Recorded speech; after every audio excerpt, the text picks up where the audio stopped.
Vamos começar agora Ações e Emoções com Dina Frutuoso.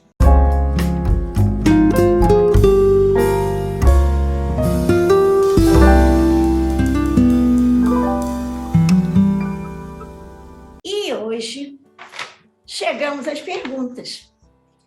Hoje,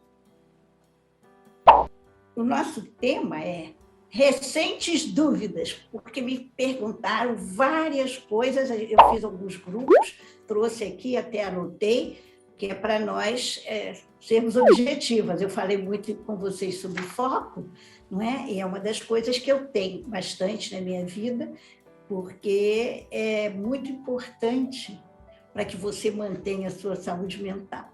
Então, vamos às perguntas. Eu estou muito agradecida. Continuem se inscrevendo, compartilhando o nosso vídeo, porque eu sinto prazer em receber as notícias de vocês, as dúvidas e as perguntas que me chegam, claro. Eu vou pegar, inclusive, o livro que hoje estou aqui porque me fizeram algumas perguntas sobre o Harari também. Mas o primeiro grupo de perguntas, sabe qual é?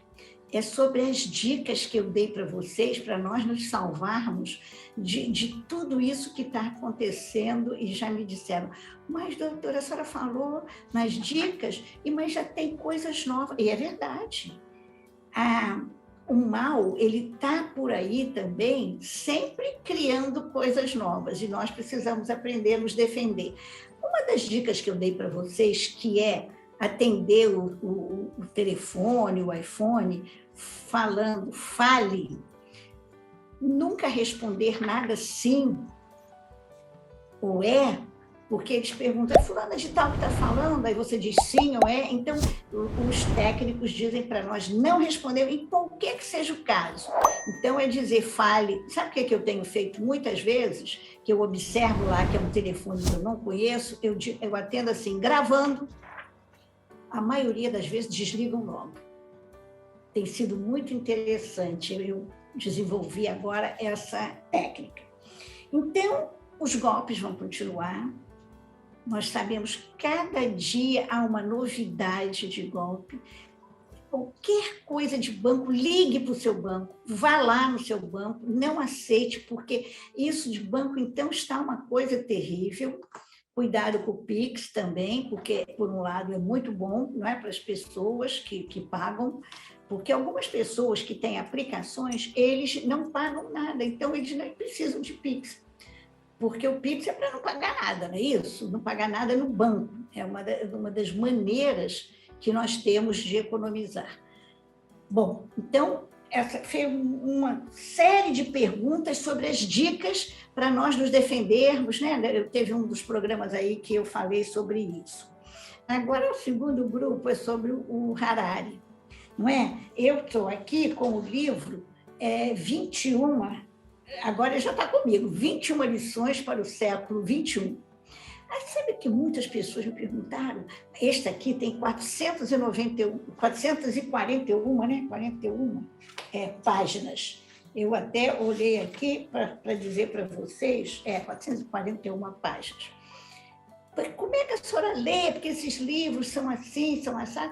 Então, eu digo, a técnica que eu uso, eu sempre digo a vocês que eu sou uma leitora voraz. Esse livro do Harari, 21 lições para o século XXI, eu até tive que fazer um editorial para a nossa Associação Brasileira de Educação, e eu citei um trecho, porque como é que eu leio a técnica de leitura para quem lê muito e quem pesquisa, né, como eu leio as orelhas do livro, leio a última página do livro, e ele até fala uma coisa que ele diz,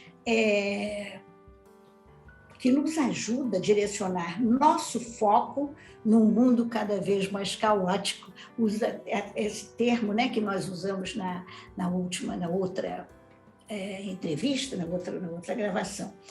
Depois que eu leio as orelhas do livro e leio a última página, eu vou lá para a apresentação do livro e também para a introdução e também para os capítulos, porque aí eu pesco algum capítulo que me interesse mais. Como eu estava fazendo pesquisa sobre educação, eu fui logo para o capítulo da educação e até citei no editorial que eu fiz um trecho que eu considerei muito interessante, muito importante para a nossa reflexão lá do tal lugar. Quando sair, depois eu conto para vocês aonde é que vai sair. Então, e ele fala também sobre meditação. Depois eu vou falar com vocês sobre meditação. Mas vale a pena, eu estou me dispondo a continuar, claro, estudando o livro, e depois, se vocês acharem interessante, a gente vai falar. Eu vou agora estudar mais a meditação e da próxima vez vamos falar alguma coisa, porque a importância da meditação, ela tem sido cada vez mais levantada. Então, esse livro vale a pena, eu já disse, ler em grupo seria uma coisa muito interessante, né? Muito interessante fazer, e estou me propondo também a ler junto com vocês. Outro grupo de perguntas foi a solidão, porque eu falei muito na depressão, e eles falaram, a solidão ainda me atormenta muito, o que fazer? Como é que algumas pessoas, porque vocês sabem, a quantidade de pessoas que estão morando sós é cada vez maior. É muito interessante esses levantamentos. Vamos ver o que vai nos apresentar o censo, né? Já vai começar o censo brasileiro, mas nós já temos vários grupos de pesquisa estudando isso. A solidão é um tema que precisa muito da nossa atenção, porque a autoestima, o gostar de si mesmo, volto a dizer, ama teu próximo como a ti mesmo, fazer coisas boas. O trabalho voluntário tem sido alguma coisa interessantíssima. Aliás, me pediram para fazer um vídeo sobre desaposentar. Vocês acham interessante? É muito interessante esse tema, desaposentar. Vamos ver. Existem alguns temas que vêm aí, assim, eles ficam na moda, né? Desaposentar é um deles. Outro grupo de perguntas foi sobre o tempo. E sobre o tempo, eu falo muito nos nossos direitos e deveres. Nós temos alguns direitos, direito de descansar, direito de ter foco, direito de dividir as suas entradas, o seu dinheiro. E quais são os nossos deveres? Aí cada um sabe os deveres, né, que assumiu. Também as memórias afetivas, elas vão nos ajudar muito no uso do tempo. Vocês lembram que nós já falamos aqui sobre guardar lembranças, memórias afetivas, deixar coisas. Quando meus sobrinhos netos vêm na minha casa, a gente faz algumas coisas das brincadeiras que a gente fazia de antigamente, e eles acham interessantíssimo. Crianças que vivem ligadas nos aparelhos, nos computadores, nos iPhones, nos jogos, fazem algumas outras coisas diferentes. Muito interessante isso, é memória afetiva. É uma comida, é um suco de alguma coisa, é uma planta que você tem na sua casa e que você pode contar a história. E é muito interessante, as crianças se interessam, os jovens também. Ah, meu Deus, houve umas perguntas sobre inveja. Nós já falamos aqui sobre inveja. Inveja, tem inveja boa? Uma que me disse, uma amiga me falou que tem inveja boa de mim. Não existe inveja boa, não existe inveja saudável, não existe inveja construída, não existe. Inveja é inveja. Aliás, eu outro dia estava vendo um vídeo do Karnal, do Prazer Karnal, ele estava dizendo sobre a inveja. Nós só temos inveja das pessoas que estão perto de nós, mais próximas de nós. Você não tem inveja de um grande viajante, de um grande conquistador, de uma pessoa da televisão, de uma pessoa, de um grande artista ou de filmes, ou de musical, ou de cantor, ou músico. A maioria das pessoas tem inveja do fulano que mora perto de alguém da família, porque muitas pessoas não admitem que os outros tenham coisas que ele não tem. É a história do mundo de ter coisas, isso é uma coisa muito difícil, né? Muito difícil, a gente tem que elaborar isso todo dia, é uma dificuldade, uma dificuldade.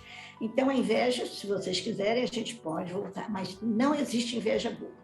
Então, preste atenção nisso, você pode admirar, você pode querer aprender a fazer coisas que uma pessoa faz. Muito interessante isso.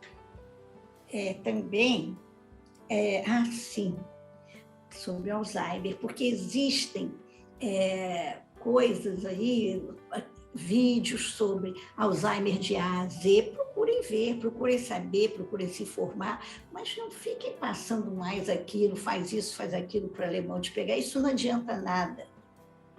E, inclusive, muitas pessoas têm um medo danado que alguém da família tem. Converse com o médico.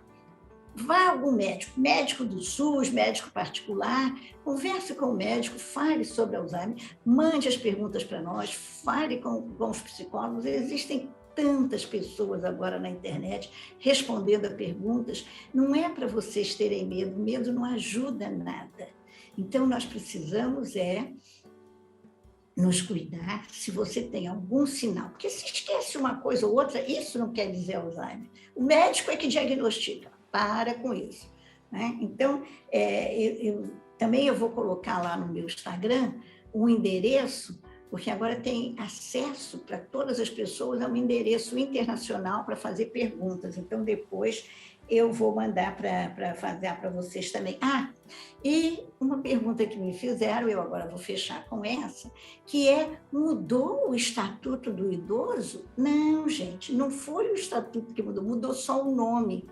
Porque, aliás, eu já uso há muito tempo pessoa idosa. Nós usamos na academia, nós usamos nos debates, nós usamos nas palestras, nas papers, né, nos trabalhos escritos, pessoa idosa, que é para não ficar o idoso, a idosa. Então, se você diz a pessoa idosa, e se conseguiu, então, passou, foi aprovado no Senado, só a mudança do nome. Então, onde está Estatuto do Idoso, vai colocar Estatuto da Pessoa Idosa. E dentro do Estatuto, todo lugar que aparece a palavra pessoa idosa, por exemplo, o artigo 22, que eu vivo falando, aparece lá, pessoa idosa. Então, agora tem que escrever. Aparece do idoso, aí tem que escrever pessoa idosa, é só isso que mudou. O estatuto continua o mesmo, igualzinho, só mudou essa expressão. Em vez de falar estatuto do idoso, agora se fala da pessoa idosa, porque estava aquele problema, as pessoas... É um problema que foi criado, não é? Mas ok. Então, agora...